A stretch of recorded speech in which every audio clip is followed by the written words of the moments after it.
있던 모든 저주들이 떠나가는 역사를 허락하여 주시옵소서. 오직 하나님만 이 예배에 찬양을 받기고 높임을 받기에 합당하신 하나님이심을 선포합니다. 살아계신 하나님, 우리의 찬양을 받아주시니 감사합니다. 우리의 고백을 받아주시니 감사합니다. 하늘 영광을 받아 주시옵소서. 전능하신 그 하나님의 이름을 높여드리기를 원합니다. 엘샤다이 그 하나님의 이름이 이 예배 가운데 선포되어지기를 원합니다. 전능하신 하나님, 만군의 여호와 이 예배 가운데 임하여 주시옵소서. 이 예배의 주인으로 좌정하여 주옵소서. 모든 영광을 받아 주시옵소서.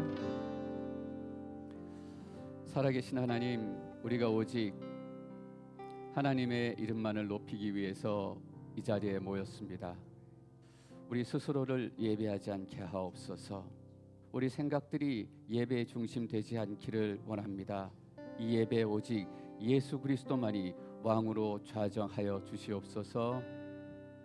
예수님의 이름으로 기도드립니다. 아멘. 매월 첫 번째 주일은 예수 그리스도의 피와 살을 기억하면서 저희가 함께 성찬에 참여하는 주일입니다. 사도신경으로 우리의 신앙을 고백하시면서 성찬 예식을 시작하도록 하겠습니다. 나는 전능하신 아버지 하나님 천지의 창조주를 믿습니다. 나는 그의 유일하신 아들 우리 주 예수 그리스도를 믿습니다. 그는 성령으로 잉태되어 동정녀 마리아에게서 나시고 본디오 빌라도에게 고난을 받아 십자가에 못 박혀 죽으시고 장사된 지 사흘 만에 죽은 자 가운데서 다시 살아나셨으며 하늘에 오르시어 전능하신 아버지 하나님 우편에 앉아 계시다가 거기로부터 살아있는 자와 죽은 자를 심판하러 오십니다. 나는 성령을 믿으며 거룩한 공회와 성도의 교제와 죄를 용서받는 것과 몸의 부활과 영생을 믿습니다. 아멘. 함께 찬양하시면서 분병 분잔하시도록 하겠습니다.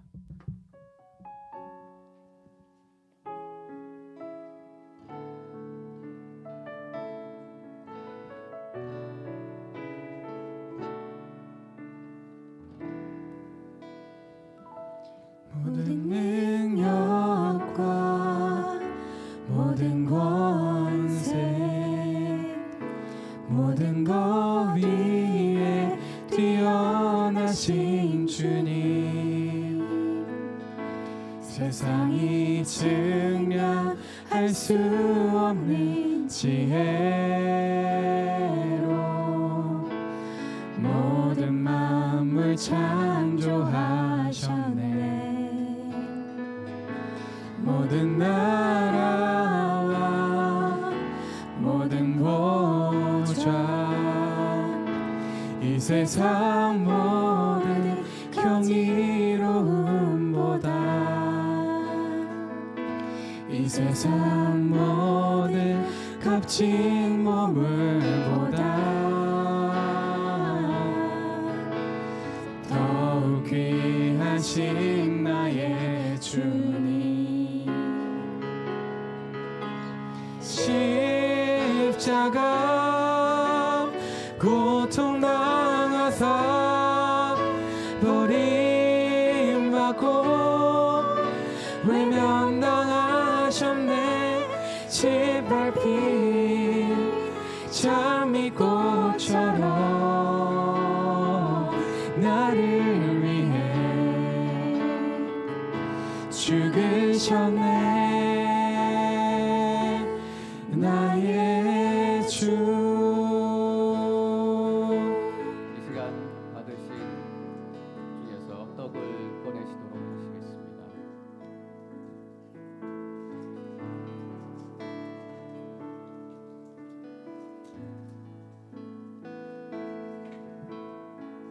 주 예수께서 잡히시던 밤에 빵을 들어 감사하시고 떼시며 말씀하셨습니다. 이것은 너희를 위해 주는 내 몸이니 이 예를 행해 나를 기념하라. 살아계신 하나님, 우리가 함께 공동체로 예수 그리스도의 몸에 참여하게 하시니 감사합니다. 예수 그리스도의 몸이 우리 몸 되게 하셔서 우리 몸의 아픈 모든 것들이 떠나가는 은혜를 허락하여 주시고 예수 그리스도의 생명이 우리 안에 충만케 하옵소서. 예수님의 이름으로 기도드립니다. 아멘. 먼저 떡에 참여하시겠습니다. 이어서 잔을 준비해 주시면 감사하겠습니다.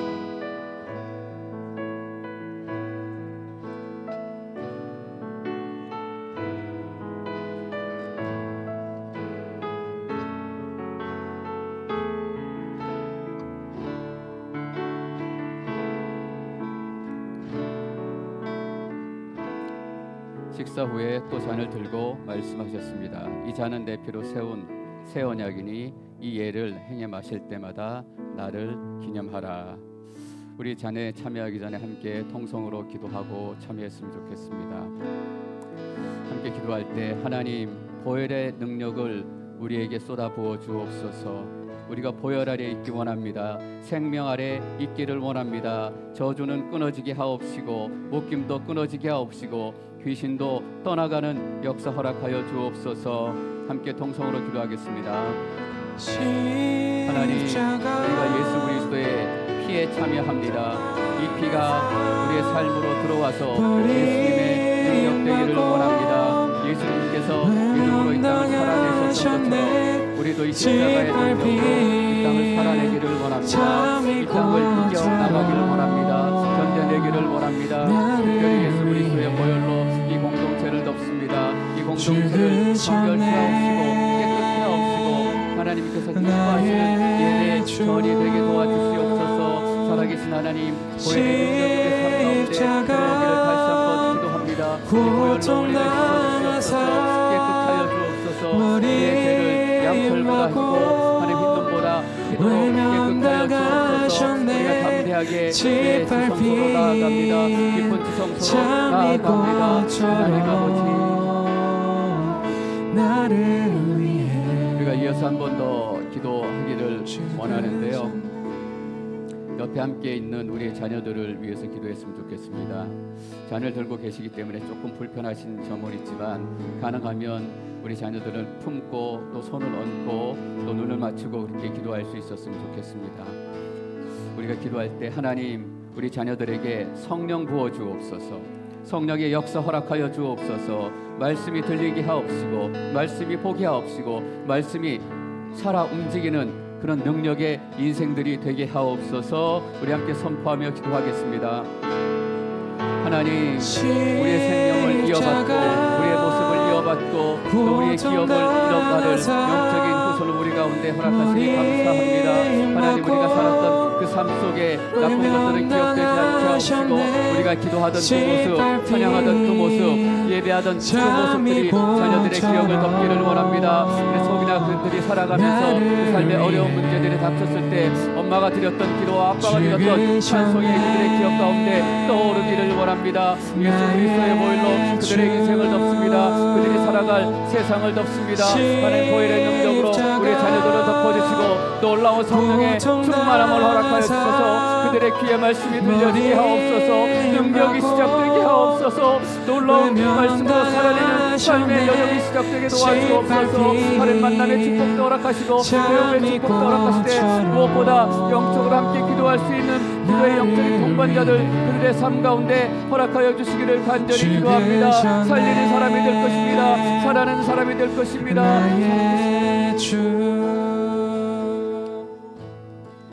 하나님 이 생명의 피에 우리가 공동체로 함께 참여하게 하시니 감사합니다.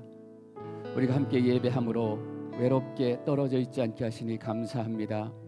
우리가 십자가로 묶인 공동체가 되기를 소망합니다.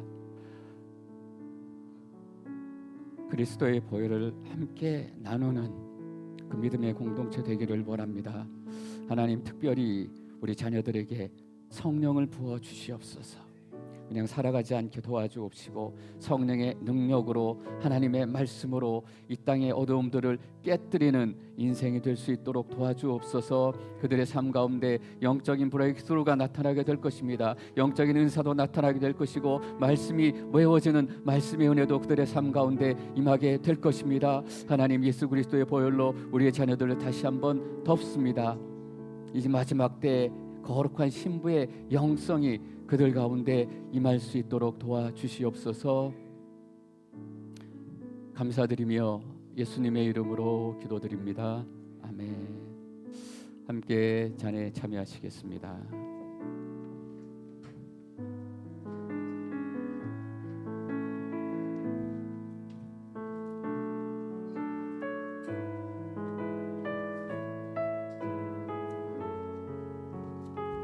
우리 자녀들이 떠나기 전에 옆에 계신 분들한테 한번 이렇게 인사하셨으면 좋겠습니다. 예수님은 다시 오실 것입니다.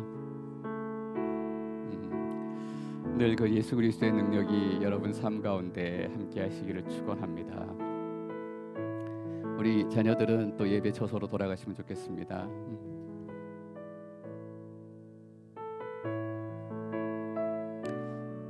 잠시 교회 소식을 함께 나누겠습니다. 늘 똑같이 광고 드리는 말씀이기도 하지만 새가족이 오시면 여러분들이 조금 안내해 주시기를 부탁드리고요. 또 새가족 여러분들께서는 저를 한번 보시고 또 교회 소개도 받으시고 다음 주에 또 나올 것인가 말 것인가 그 결정하는 시간이 됐으면 좋겠습니다. 함께 예배하시는 분들이 또 안내해 주셨으면 좋겠습니다. 예, 생명의 삶 안내가 있습니다. 본당 입구 쪽에 여러 가지 안내가 준비되어 있고요. 또 가져가시기도 하고 또 체크해 주시기도 하셨으면 좋겠습니다. 제가 바라고 기도하기는 여기 계신 모든 분들이 같은 말씀으로 매일 말씀을 나누고 또 하나님의 은혜 가운데 함께 여정을 겪어가는 그런 삶이 나누어졌으면 좋겠습니다. 생명의 삶 다 구매해 주셨으면 좋겠고요. 또 특별히 차세대 제자 훈련 일정이 변경이 됐습니다. 2주마다 금요일 저녁에 제자 훈련을 했었는데 매주 2부 예배 후에 함께 드리게 되니까 시간을 참조해 주시면 좋겠습니다. 하나님의 말씀 저희가 함께 나누겠습니다. 오늘 하나님께서 우리에게 주신 말씀은 갈라디아서 1장 1절에서 10절까지 말씀입니다. 제가 1절부터 읽겠습니다. 사람들에게 난 것도 아니요 사람으로 인해 된 것도 아니요 오직 예수 그리스도와 그분을 죽인 사람들 가운데서 살리신 하나님 아버지로 인해 사도가 된 나 바울과 함께 있는 모든 형제들이 갈라디아에 있는 교회들에게 편지를 씁니다. 하나님 우리 아버지와 주 예수 그리스도의 은혜와 평강이 여러분에게 있기를 빕니다. 예수 그리스도는 하나님 우리 아버지의 뜻을 따라 이 약한 세대에서 우리를 건져내시려고 우리 죄를 대신해 자신의 몸을 내주셨습니다. 하나님께 영광이 영원 무궁하기를 빕니다. 아멘. 6절 그리스도의 은혜로 여러분을 부르신 분을 여러분이 그렇게 쉽게 떠나 다른 복음을 쫓는 것에 대해 나는 놀라지 않을 수 없습니다. 사실 다른 복음은 없습니다. 다만 어떤 사람들이 여러분을 혼란에 빠뜨려 그리스도의 복음을 변질시키려고 하는 것입니다. 그러나 우리든 하늘에서 온 천사든 우리가 여러분에게 전한 그는 저주를 받아 마땅합니다. 우리가 전에도 말한 것처럼 내가 지금 다시 말합니다. 만일 누구든지 여러분이 받은 복음 이외의 것을 전한다면 그는 저주를 받아 마땅합니다. 그러니까 지금 사람들을 좋게 하려고 합니까? 아니면 하나님을 좋게 하려고 합니까? 또는 내가 사람들에게 기쁨을 구하려고 애씁니까? 만일 내가 아직도 사람들에게 기쁨을 구하려고 애쓴다면 나는 그리스도의 종이 아닙니다. 아멘. 오늘부터 갈라디아서를 함께 공부하려고 합니다.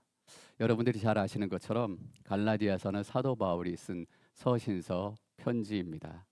갈라디아서는 전체가 6장밖에 되지 않는 짧은 편지이지만 로마서와 함께 기독교 역사 가운데 특별히 종교 개혁 당시에 가장 큰 영향력을 미쳤던 성경 중에 한 권입니다.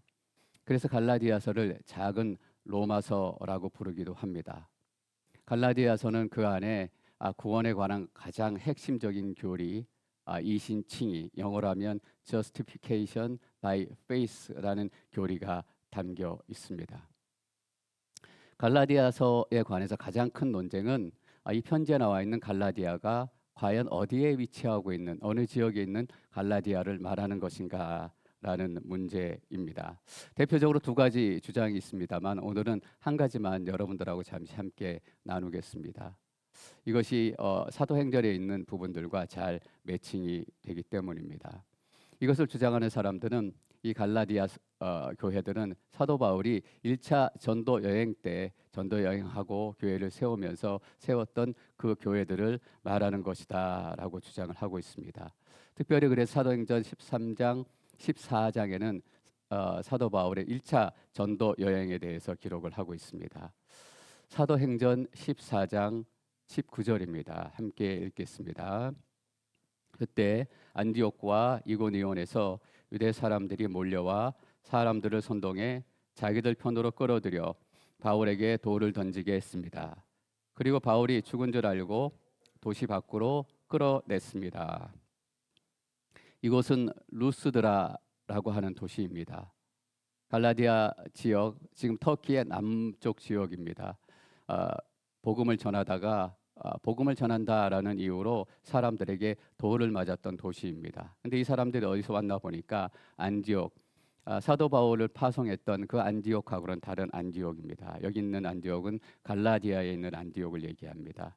안디옥과 이고니온에서 유대 사람들이 몰려왔다라고 얘기합니다. 그러니까 안디옥, 이고니온, 루스드라, 여기서 거의 죽을 뻔하다가 다시 일어나서 더베라는 도시로 가게 됩니다.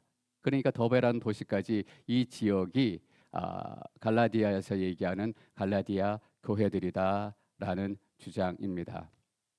사도 바울이 이렇게 1차 전도 여행 후에 시간이 얼마 지나지 않은 상황에서 갈라디아서를 썼다면 아마도 48년, 49년 이런 정도의 갈라디아서를 썼을 가능성이 높습니다. 이 연도가 맞다면 갈라디아서는 복음서는 물론이고 사도 바울의 13권의 서신서 중에 가장 먼저 기록된 성경이라는 의미를 가지고 있습니다. 그러니까 갈라디아서에 나와 있는 이신칭의 구원의 교리가 더 발전이 되어서 로마서에 기록이 되었다라고 여러분들이 생각을 하셔도 좋을 것 같습니다. 저희가 본문 한번 들어가 보겠습니다. 1절과 2절 함께 읽겠습니다. 시작. 사람들에게 난 것도 아니요 사람으로 인해 된 것도 아니요 오직 예수 그리스도와 그분의 죽은 사람들 가운데 살리신 하나님의 아버지로 인해 사도가 된 나 바울과 나와 함께 있는 모든 형제들이 갈라디아에 있는 교회들에게 편지를 씁니다.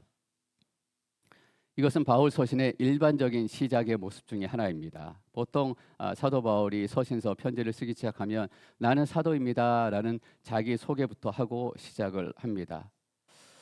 같은 형태로 시작하지만 좀 더 특징이 있습니다. 뭐냐 하면 다른 서신서에 사도라고 소개하는 것보다 좀 더 장황하고 길게 나는 사도입니다라고 얘기를 하고 있습니다. 그냥 이렇게 얘기하면 잘 모르실 텐데 다른 서신서에서 어떻게 소개하고 있는지 제가 잠깐 읽어드리겠습니다.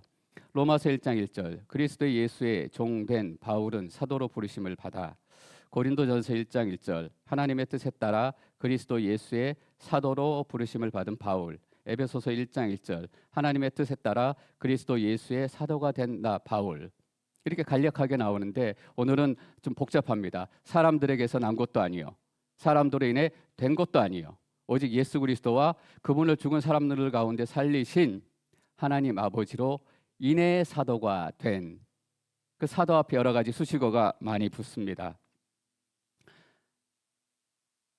바울이 강조하고 싶은 것은 이것이에요. 그래서 하나님이 나를 특별히 부르셨고 사도들 중에서도 나는 특별하다. 나는 그래서 사도로서 흔들리지 않는 권위를 가지고 있다. 너희가 나를 함부로 대할 수 없다. 이런 얘기를 하고 있습니다. 아무래도 사도 바울이 자기 자랑, 그냥 자기의 권위를 세우기 위해서 그렇게 장황하게 얘기하고 있는 것 같지는 않아요. 뭔가 이유가 있고 생각이 있는 것 같아요.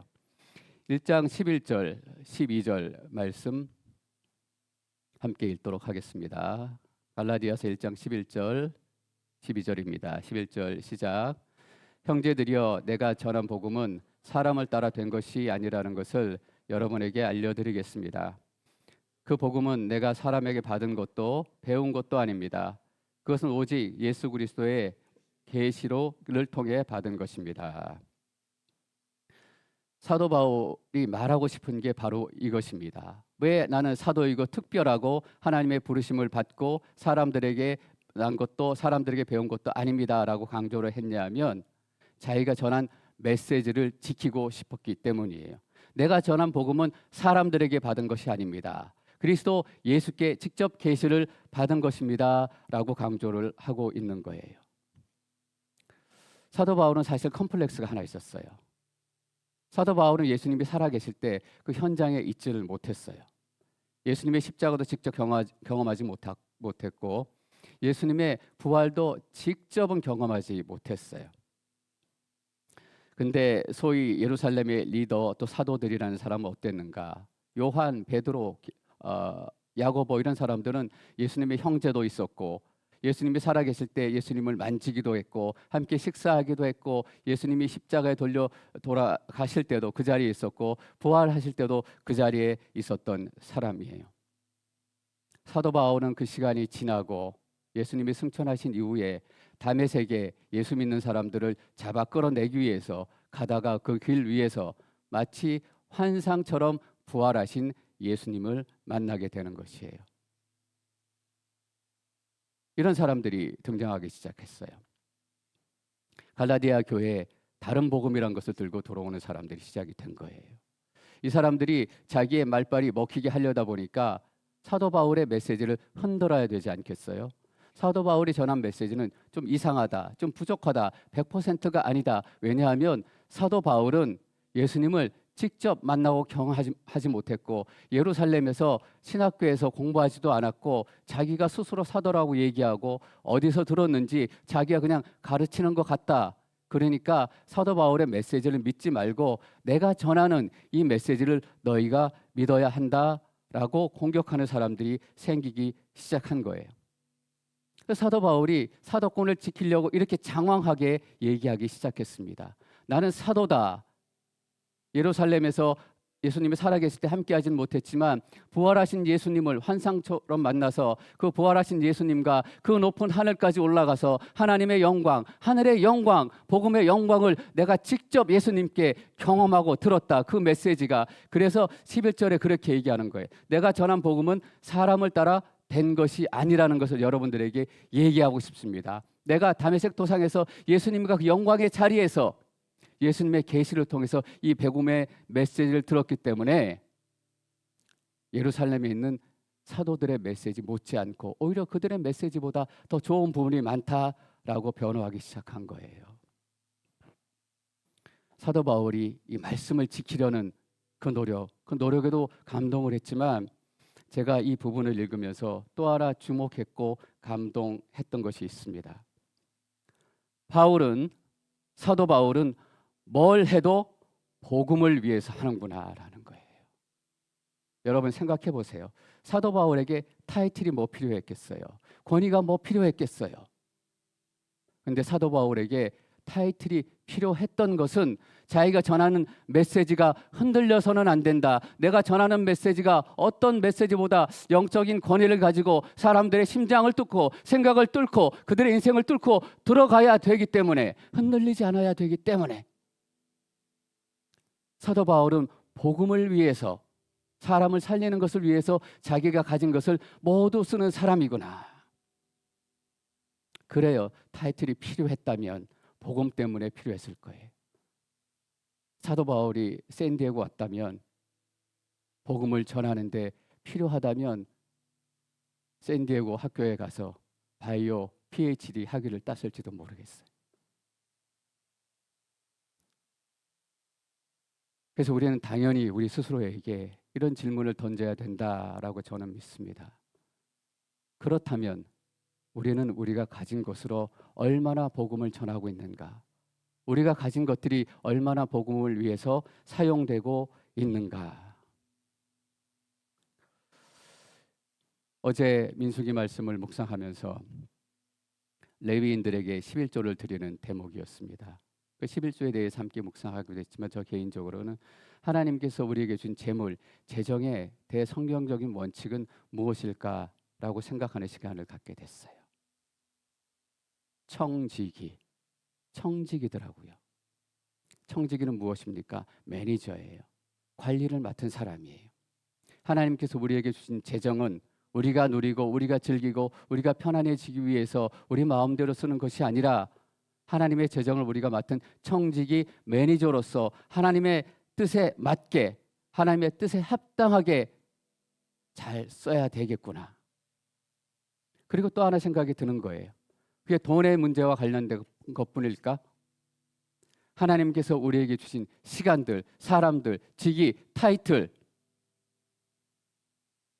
우리가 얼마나 하나님의 뜻을 위해서 사용하고 있는가? 여러분, 그렇다면 하나님의 뜻은 무엇인가요? 4절에서 사도 바울은 하나님의 뜻은 이렇다라고 얘기합니다. 4절 함께 읽겠습니다. 시작. 예수 그리스도는 하나님 곧 우리 아버지의 뜻을 따라 이 악한 세대에서 우리를 건져내시려고 우리 죄를 대신해 자신의 몸을 던져 주셨습니다. 4절에서 말한 첫 번째 하나님의 뜻은 무엇입니까? 첫 번째 하나님의 뜻은 예수 그리스도입니다.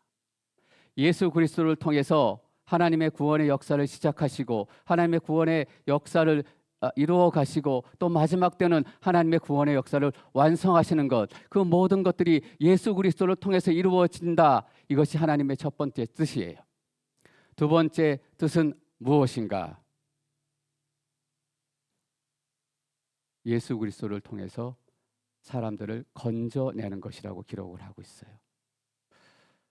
이 악한 세대에서 우리를 건져내시려고, 아버지의 뜻을 따라 이 악한 세대에서 우리를 건져내시려고. 하나님의 뜻은 무엇인가? 건져내는 것, 즉 사람을 살리고 사람을 구원하고, 이것들을 위해서 하나님께서 맡기신 재정과 시간과 사람과 우리의 타이틀과 직장과 직업과 그 모든 것들을 사용하기를 하나님께서는 원하시는 거예요. 보면 사도 바울은 참 열심히 살았어요. 왜 그런가 봤더니 삶의 목적, 살아가는 이유가 뚜렷했고 분명했던 사람이에요. 가끔 이런 청년들 상담을 받을 때가 있습니다. 목사님, 저는 인생에 목표가 없어요. 뭘 해야 될지 모르겠어요. 왜 인생에 목표가 없어요? 우리 인생 가운데 이렇게 명확한 하나님의 뜻이 있는데 건져내는 게 하나님의 뜻이라고 분명히 성경에서 말하고 있잖아요.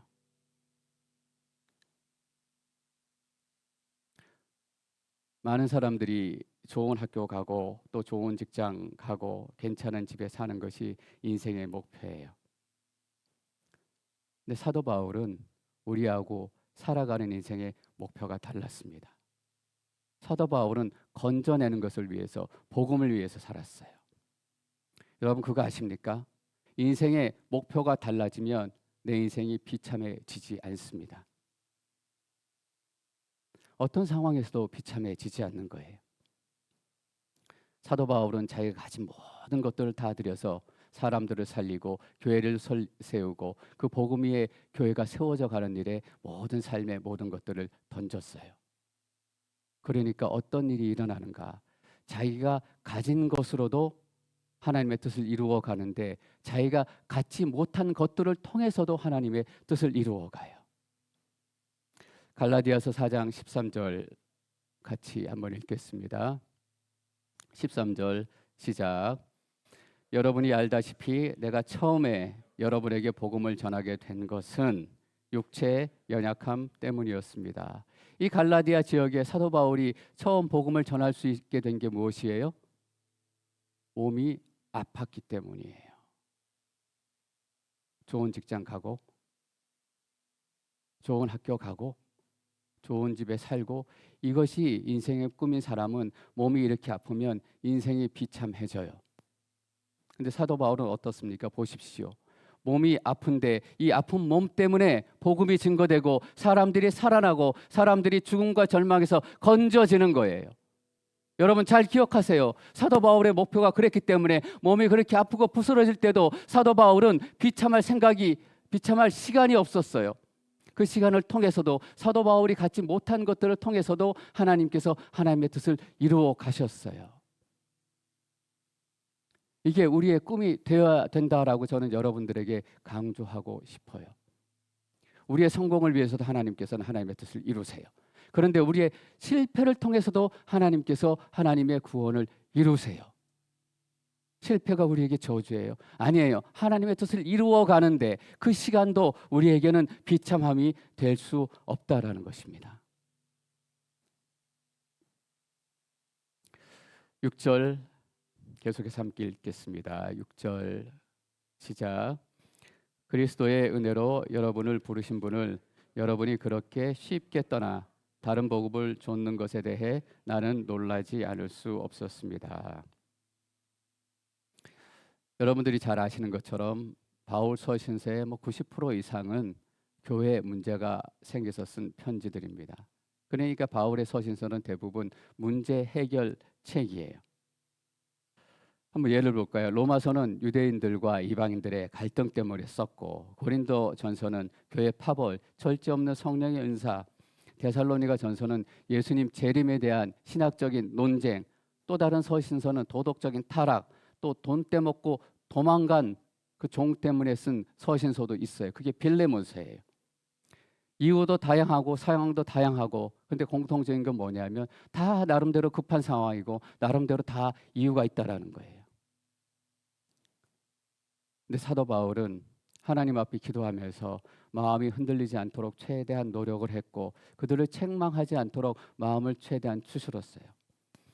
그래서 항상 사도 바울은 편지를 쓰면서 먼저 격려하고 먼저 감사하고, 하여튼 5만 가지 이유로 다 감사해요. 너희 이름이 그 수리아 지역에 많이 이름이 났다. 그래서 감사하다. 너희가 복음으로 잘 살아줘서 감사하다. 한 별 이유를 들어서 다 감사하고, 그들을 위해서 기도하고 또 격려하고,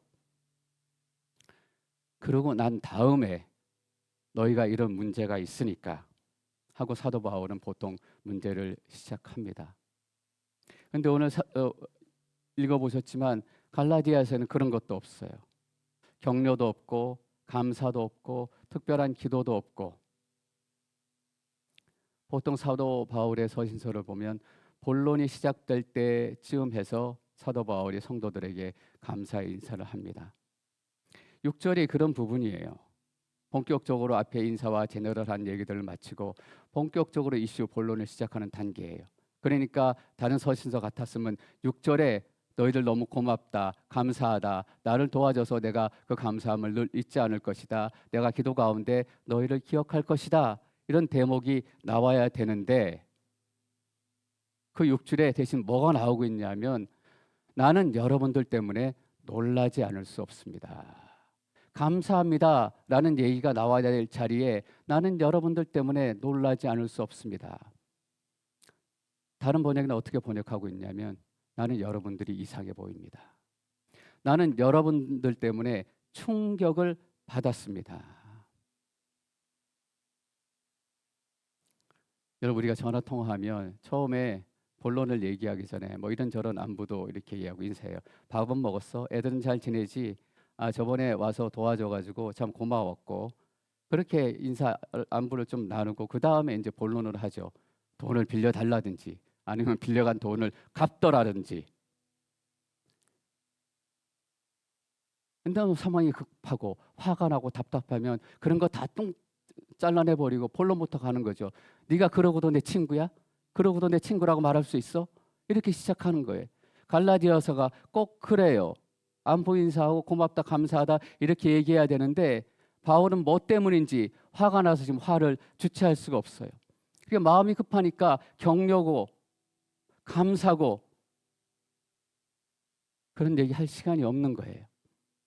지금 우리가 다 뭔지는 알지 못하지만 갈라디아 교회에 그만큼 급박하고 어려운 일이 생긴 것은 틀림이 없어요. 제가 6절을 좀 더 보겠습니다. 사도 바울이 6절에서 나는 놀라지 않을 수 없습니다라고 이렇게 얘기하는데, 사도 바울이 놀라지 않을 수 없었던 이유가 두 가지가 6절에 나옵니다. 첫 번째는 뭐냐면 그리스도의 은혜로 여러분을 부르신 분을 여러분들이 그렇게 쉽게 떠나는 것. 다시 말하면 갈라디아 교인들이 하나님을 떠나고 있다라는 거예요. 두 번째는 뭐냐면 다른 복음을 쫓기 시작했다라는 것입니다. 첫째, 무슨 이유인지 모르지만 갈라디아 교인들이 하나님을 떠나고 있습니다. 그래서 바울이 충격 먹었어요. 저는 목사기 때문에 이 바울의 마음 충격이 좀 이해가 가요. 목사에게 교인들이 교회를 떠나고 특별히 하나님을 떠나는 게 너무나 어려운 일이에요. 목사들도 먹고 사는 문제 걱정이 될 때가 있고, 또 애들 걱정하는 것도 똑같고, 몸이 아픈 것도 또 걱정도 똑같고, 목사라고 더 믿음이 좋은 것도 아닌 것 같더라고요. 저만 봐도 위기가 닥치면 제가 성도님들보다 믿음이 못한 것 같아요. 또 목사라고 기도 더 많이 하느냐? 꼭 그런 것 같지도 않아요. 우리 권사님들, 한국 교회가 누가 지키셨어요? 우리 권사님들의 눈물의 기도가 지키신 거잖아요. 그런데 목사가 좀 다른 게 있다면 이거예요. 성도들이 교회를 떠나고 하나님을 떠나면 목사들은 여러분들이 생각하는 것보다 훨씬 더 마음이 아파요. 마음이 찢어지는 것 같아요. 그러니까 제가 그래서 바울의 마음을 알겠다라는 거예요. 사도 바울에게 그렇게 어렵게 세운, 여러분 갈라디아 교회를 어떻게 세웠는지 좀 아까 읽어보셨잖아요. 복음을 전하다가 돌에 맞아가지고 얼마나 맞았는지 다 죽었다라고 생각했습니다. 그래서 그 죽은 시체를 성 밖에 버린 거예요. 근데 간신히 살아가지고 다시 일어나서 또 복음을 전하고 말씀을 전하고 같이 기도하고 목숨을 걸고 그 삶의 모든 진액을 다 쏟아부어가지고 세웠던 게 갈라디아 교회예요. 근데 갈라디아 교회 교인들이 하나님을 떠나고 있다라는 얘기가 들려요. 그것도 보니까 그렇게 쉽게 떠나 현재형으로 돼 있어요. 지금 계속 성도들이 떠나가고 있는 거예요. 너무나 마음이 급하고 너무나 초조하고 당장 지금 무엇인가를 하지 않으면 바울의 마음이 무너질 것만 같은 거예요. 인사는커녕 격려는커녕 감사는커녕 그런 얘기를 할 마음의 여유가 없어요. 사랑하는 성도 여러분, 정말 어떤 때는 우리가 영적인 위기다라고 말해야 되는 때가 있습니다. 격려고 감사고 체면이고 전통이고, 좀 속된 말이지만 이렇게 표현하는 게 나을 것 같아요. 체면이고 나발이고 이런 거 다 중요하지 않을 때가 있고 중요하지 않아야 될 때가 있습니다. 지금 하나님에게서 떠나가고 있는데, 죽어가고 있는데, 교회가 무너져가고 있는데 목사에게 그거보다 중요한 것이 무엇이 있겠습니까? 근데 여러분, 지금이 그런 때예요. 지금이 우리가 영적인 정신을 차려야 될 시대예요. 미국의 크리스찬 중에 20%만 매주 교회에 참석하고, 그나마 한 달에 한 번, 몇 주에 한 번, 그나마 그거라도 정기적으로 참여하는 사람들이 크리스찬 중에 40%.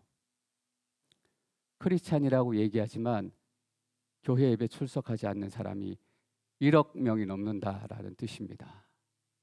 한국 교회는 어때요? 크리스찬이지만 예배 나가지 않는 교인들이, 성도들이 300만 명이 넘는다라는 통계가 있습니다. 갈라디아에 있는 교회들을 한번 생각해 보십시오. 이름이 멋있어서 다 갈라디아 교회, 무슨 교회라고 불리지만 다 조그만 가정교회예요. 10명, 20명 넘는 교회들이 있었을까? 그렇게 모일 만한 장소들이 있었을까? 그런 교회들이 가정교회처럼 다 흩어져서 예배하고 그러고 있는데 몇 명 되지 않고 10명, 20명 많아야. 그런데 거기서 성도들이 떠나가는데 사도 바울의 마음이 이렇게 무너졌다면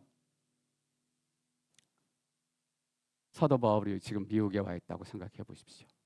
한국에 와 있다고 생각해 보십시오. 1억 명, 300만 명 이런 얘기를 사도 바울이 들었을 때 감사고 나발이고 체변이고 나발이고 분명히 911 불렀어야 했을 거예요. 충격에 쓰러졌을 것이 틀림이 없어요. 여러분 이제 우리 깨어나야 돼요. 놀라운 부흥의 시대마다 경험했던 영적인 대각성이 우리 가운데 일어나야 된다라고 저는 믿습니다. 그런 거창한 타이틀 없어도 괜찮아요. 우리한테는 그런 일이 일어나지 말아야 된다. 샌디에고 온누리 교회는 그런 일이 일어날 수 없다. 그런 말이 성경에 어디 있습니까? 그 동일한 축복이 우리 가운데 임하게 될 줄 저는 믿습니다. 그 놀라운 영적인 부흥이 나로부터 시작이 되고 우리로부터 시작이 되고 샌디에고로부터 시작이 되는 것이에요. 근데 사도 바울이 더 놀란 게 있어요. 떠나는데 뭐라고 수치가 붙었냐 하면 그렇게 쉽게 떠나는 것을 본 거예요. 여러분 그렇게 쉽게 떠났다는 것은 무엇이에요? 이렇게 중요하고 심각한 문제인데 죽고 사는 문제인데 영원한 생명이 걸린 문제인데 그렇게 쉽게 한번 제대로 고민도 한번 안 해보고 생각도 한번 안 해보고 회사 옮길 때는 그렇게 많이 기도하고 그렇게 많이 기도해달라고 부탁하면서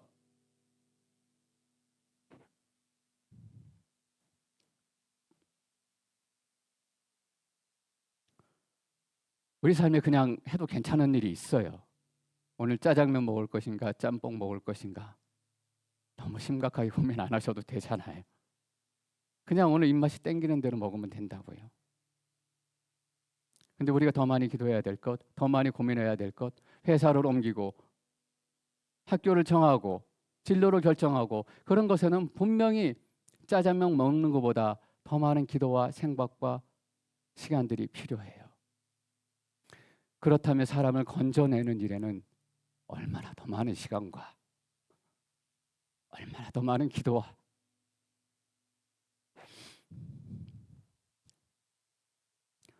얼마나 많은 눈물이 필요할까. 그래서 믿음으로 견뎌내는 거죠. 최소한 학교를 정하고 직장을 정하는 것보다 더 많이 고민하고 더 많이 기도하고 더 많은 시간을 보내고 더 많은 눈물을 흘리고 그래야 되는 거 아니에요, 여러분. 사도 바울이 뭐라고 얘기해요? 너무 쉽게. 이 너무 쉽게는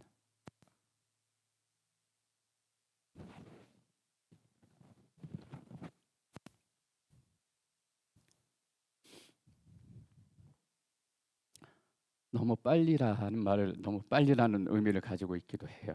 어쩌면 사도 바울이 가서 돌을 맞고 복음을 전하고 교회가 생겨지고 사람들이 모이기 시작하고 그러고 나서 얼마 되지도 않아서 믿음을 지키고 교회를 지키고 구원을 향해 나아가는 그 길들이 그만큼 어려워요. 쌓아가는 것은 쉽지만 무너지는 것은 너무 쉬워요. 그리고 바울이 놀라지 않을 수 없었던 두 번째 이유는 이 사람들이 다른 복음을 쫓기 시작했기 때문입니다. 물론 우리가 나중에 다루게 되겠지만 지금은 우리가 이 다른 복음이 뭔지는 모릅니다. 근데 우리가 이 말씀 속에서 다른 복음은 무엇인가 라는 것을 세 가지 알 수 있어요. 첫째 뭐냐 하면 다른 복음은 복음이 아니다. 그것이 복음이라면 사도 바울이 이렇게 고민하지 않았을 거예요. 두 번째, 다른 복음에는 구원이 없다. 구원이 있었으면 사도 바울에게 문제가 되지 않았어요. 마지막으로 세 번째가 뭐냐면 다른 복음이에요. 구원도 없고 능력도 없지만 복음이라는 타이틀이 여전히 붙어 있어요. 여러분 어떤 의미입니까? 복음처럼 들리는 거예요. 여전히 복음처럼 보이는 거예요. 복음처럼 믿어지는 거예요. 그러니까 문제예요, 여러분. 어떻게 해요? 그래서 우리가 진짜 복음을 귀 따갑도록 들어야 돼요. 진짜 복음이라는 것이 무엇인가? 성경에서 말하는 하나님이 우리에게 주신 복음의 진짜 의미는 무엇인가? 사도 바울이 7절에서 진짜 복음이 무엇인가라는 것을 얘기해 주고 있습니다. 7절 말씀 함께 읽겠습니다. 7절 시작.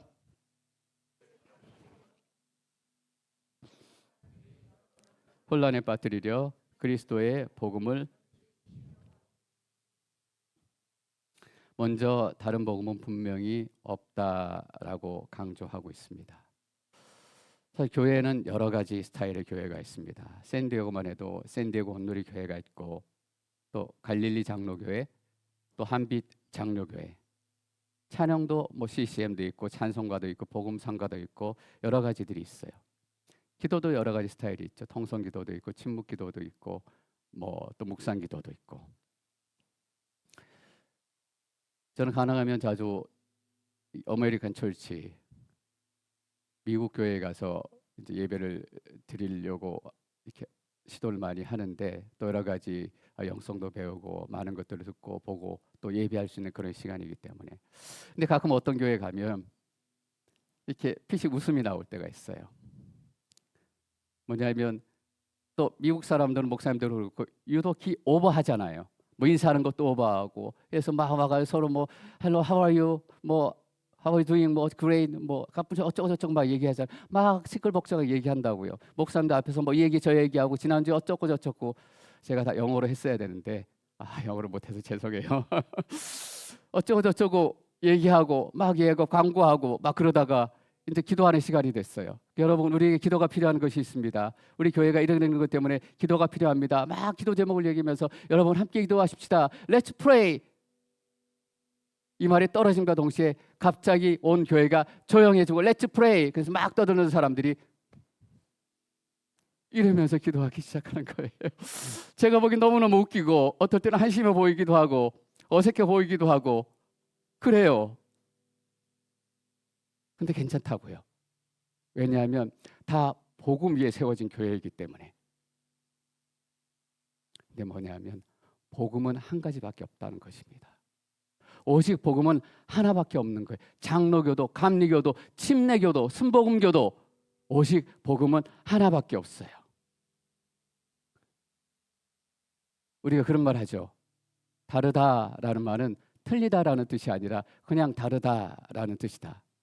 근데 여러분 다른 복음은 틀린 복음이란 뜻이에요. 다른 복음은 구원이 없는 복음이란 뜻이에요. 다른 복음은 거짓 복음이란 뜻이에요. 우리 갈라디아에서 말하는 이 갈라디아 컨텍스트 안에서 다른 복음이 어떤 복음인지 우리가 나중에 나누게 될 거예요. 진짜 복음은 하나지만 다른 복음은 수도 없이 많아요. 두려움을 이기는 법 이런 것에 대해서 세미나도 하고 그런 타이틀로 뭐 얘기가 나눠지기도 하고.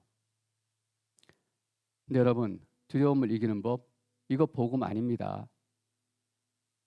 복음은 두려움을 이기게 해요. 그렇지만 두려움을 이기는 법만으로는 복음이 될 수 없어요. 제 딸이 요즘에 보니까 자기 교회에서 헬시 릴레이션십이라고 관계에 대한 세미나를 듣더라고요. 좋죠. 그런데 헬시 릴레이션십이 복음은 아니에요. 물론 복음을 경험하고 구원을 경험하고 성령 충만해지면 깨졌던 관계들이 회복이 됩니다. 그렇다고 해서 헬시 릴레이션십이 복음이냐? 절대 그렇지 않다라는 거예요.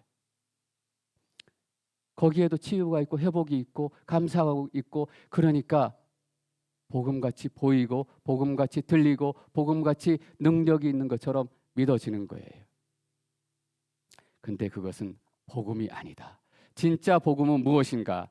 7절에서 바울이 뭐라고 얘기하고 있냐면 어떤 사람들이 여러분을 혼란에 빠뜨려 그리스도의 복음을 변질시키고 있대요. 그럼 진짜 복음은 무엇인가? 변질되지 않은 그리스도의 복음이다라는 것입니다. 여러분 잘 기억하십시오.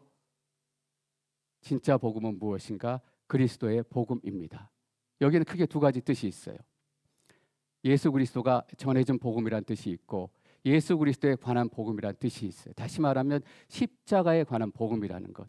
예수님께서 그 삶을 통해서 십자가의 죽음을 통해서 부활을 통해서 우리에게 전해주시는 복음이기도 하고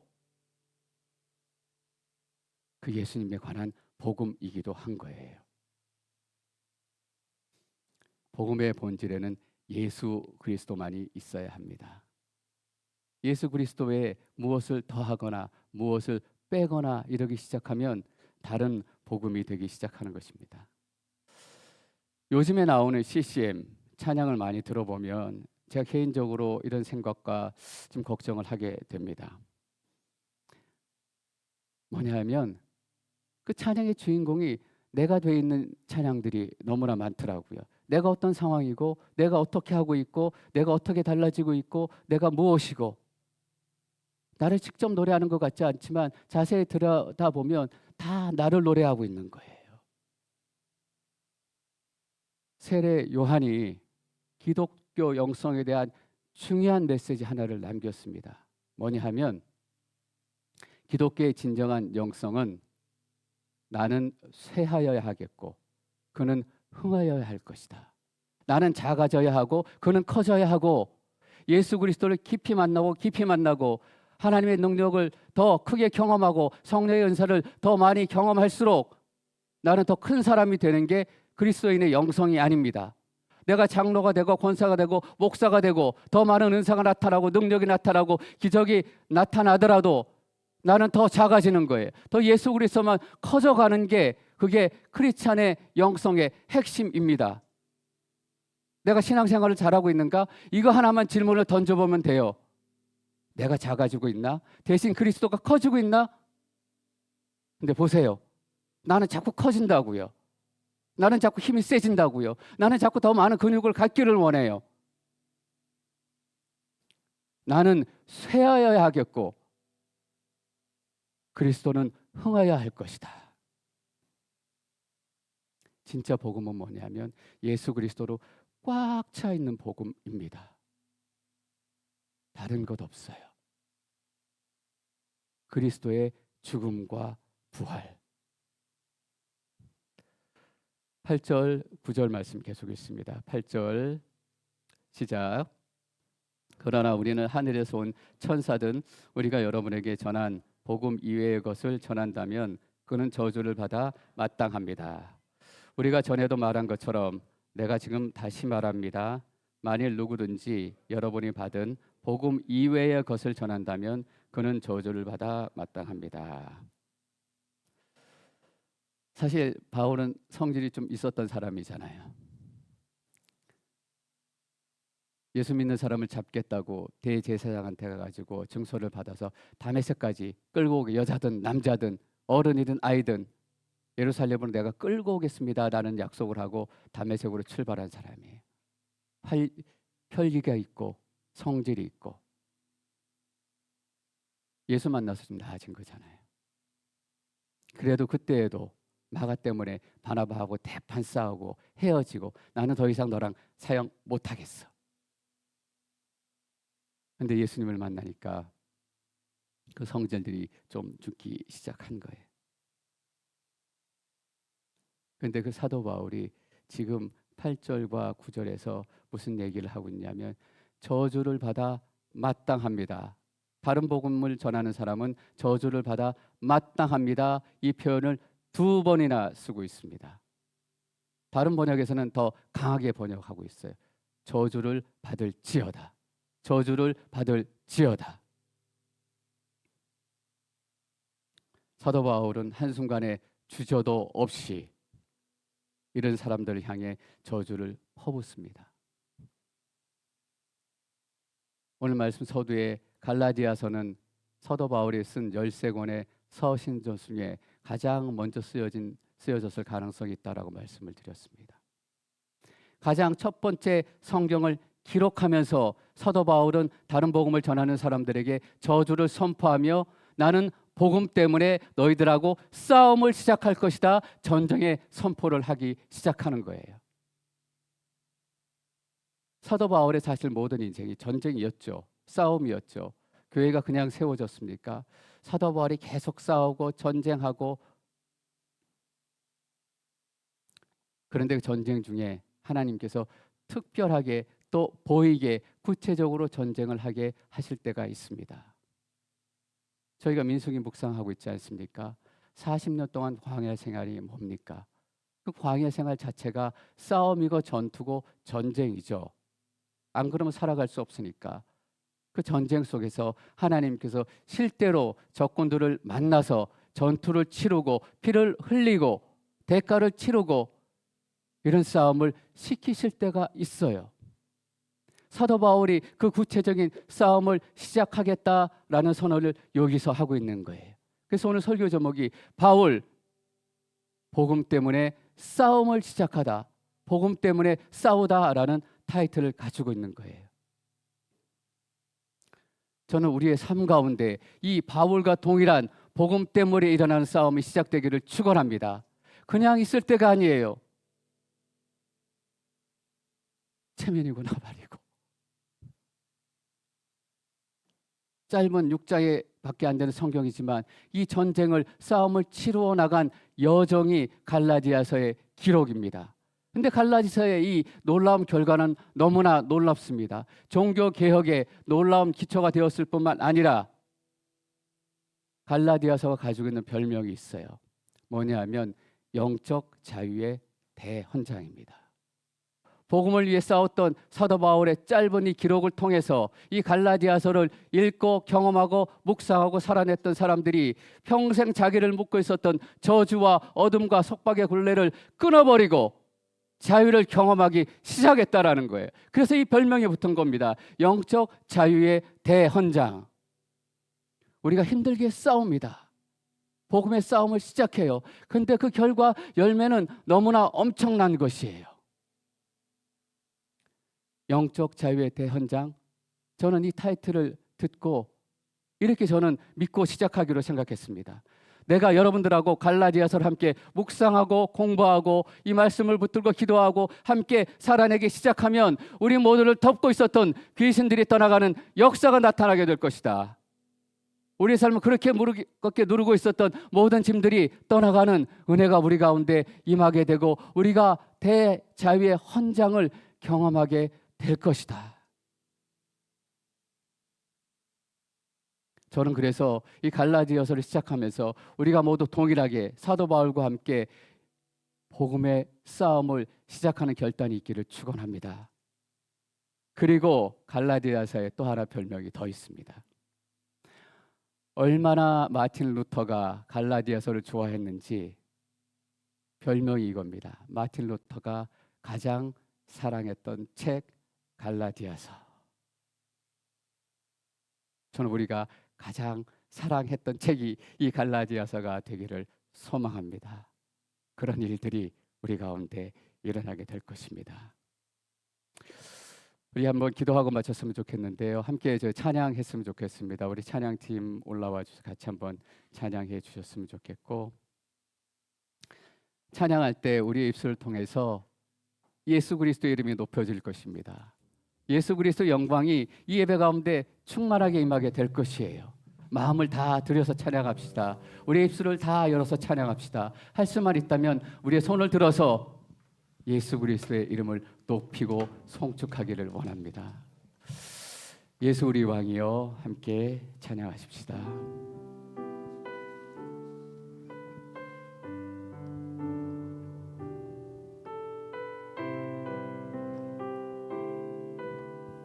예수 우리 왕이여,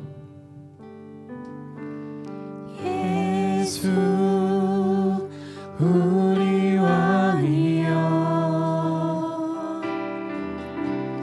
이곳에 오셔서 보좌로 주여 임하사 찬양을 받아 주소서. 주님을 우리 함께 다 자리에서 일어나셔서 예수 그리스도의 이름을 높여드리기를 원합니다.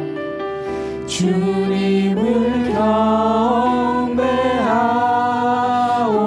왕이신 예수여, 왕이신 예수여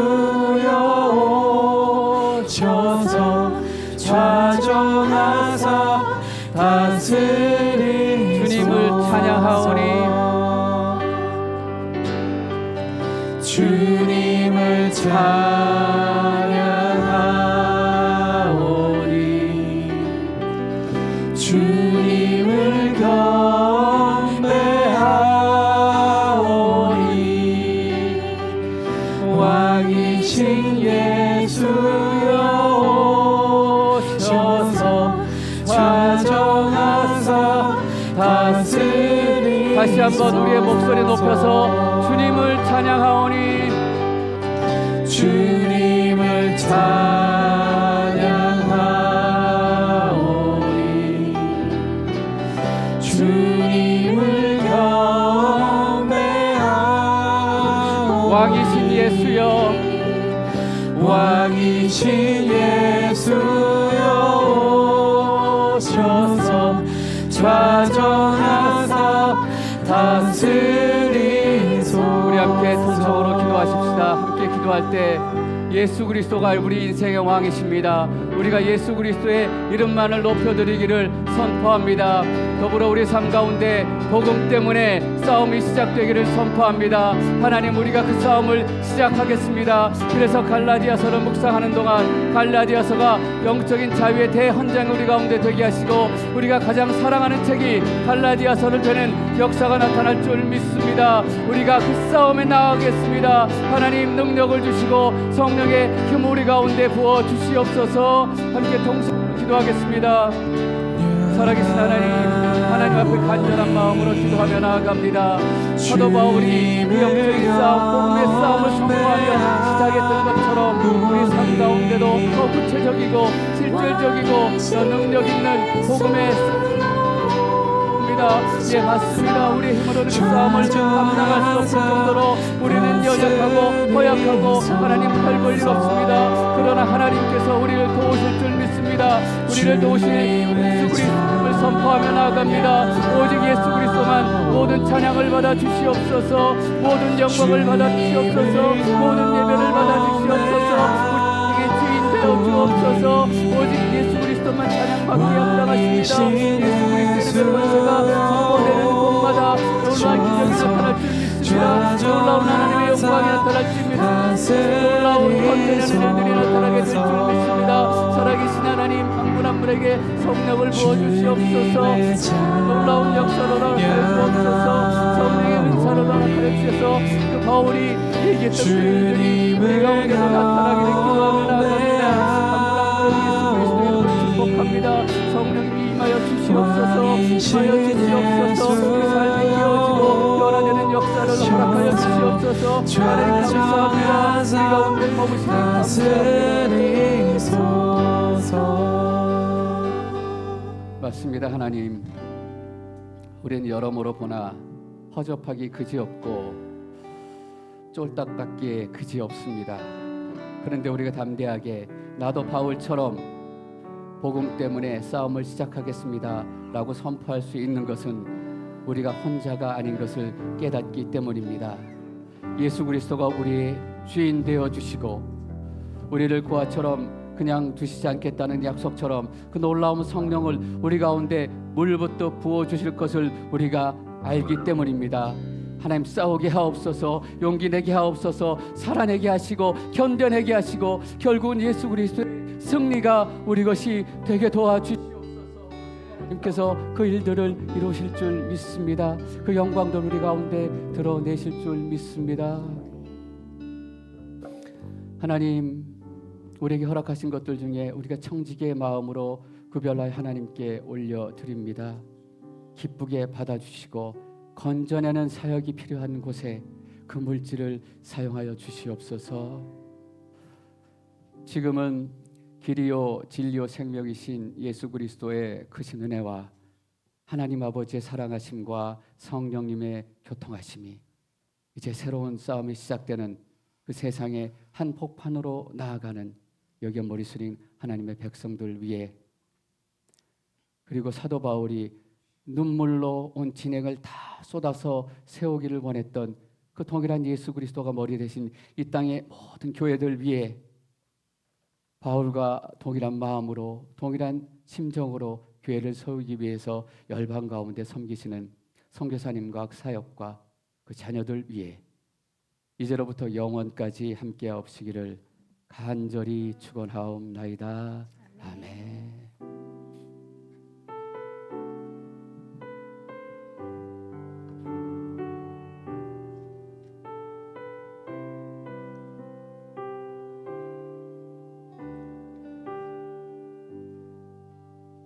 예배 모든 순서를 마쳤습니다.